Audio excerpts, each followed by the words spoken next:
Mais semble la deuxième chose que les damans font. Ils bénissent Dieu d'avoir créé les rochers. Seigneur, merci que ça n'a jamais été les sables. Merci, ça n'a jamais été la terre. Parce que cet animal peut les gratter. C'est du pierre dure. Quatrième chose, et je termine.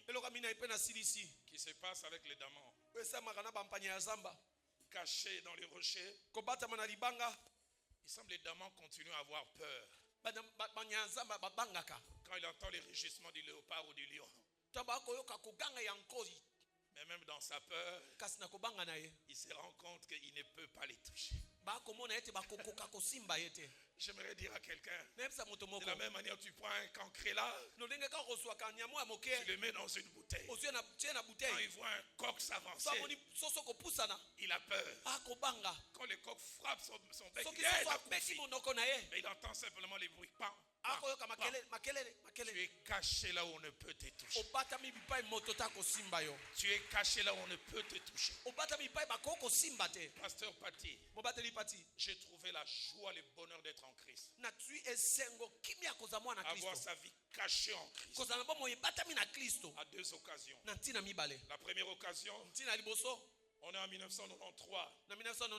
Ça fait une année que je viens de me marier. Fait pasteur Lukusa vient prêcher sur la sorcellerie à la borne. Un message fort. C'est ce jour-là que j'ai découvert, il y a même des sorciers intellectuels qui parlent bon français. Qui vous conjuguent les pensées simples. Nous partîmes, nous arrivâmes, nous rencontrâmes. Mais tchor.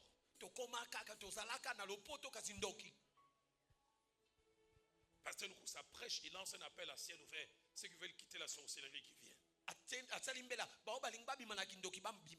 Pasteur Pati, une jeune fille de 16 ans. Jolie avec des chignons. Betty qui venait souvent me voir à la maison. Il étudie au Lupio.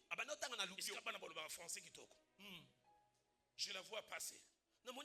Quand je la vois s'avancer, je l'ai suivi. Les gens même ont pensé que j'ai répondu au seul appel. Je vais dire à Betty à l'oreille, Betty, on a dit des sorciers, c'est retourné et dit, je sais.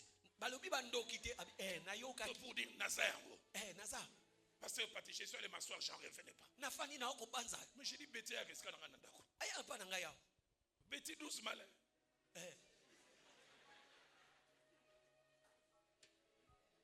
Ils ont eu des entretiens avec 2 heures, j'arrivais pas à partir. Elle m'a relaté 2 histoires. La première, il dit, tu te souviens, il y a 2 dimanches. C'est à partir du moment que je commençais à ne plus beaucoup aimer les biscuits.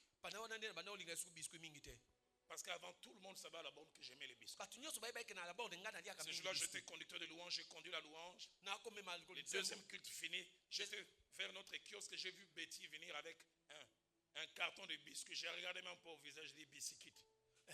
Je parlais avec quelqu'un, la personne venait de partir.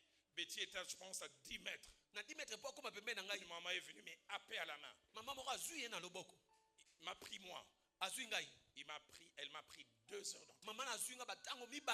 Je vis simplement Betty se fâcher. Et finalement, elle est partie. Et moi, j'ai regretté d'avoir raté les biscuits. Et le lendemain, à 6h30, Betty vient chez moi toquer gonflé. Mon papa Roland prie pour manger des filaires. Pauvre Dalo, j'ai prié au Seigneur, guéris Betty des filaires. C'est ce jour-là qu'on a lancé l'appel. Quand elle est venue, il dit, tu vois les biscuits là. Que j'en parle. Il dit, j'étais allé la nuit dans la réunion des sorciers. On m'a donné ça, on a dit, place dans tes parties intimes. Et donne à papa Dalo.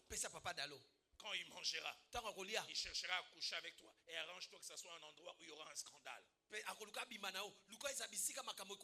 les rochers des siècles a envoyé une femme qui est venue me protéger. J'aimerais dire à un daman, tu peux te cacher dans les rochers.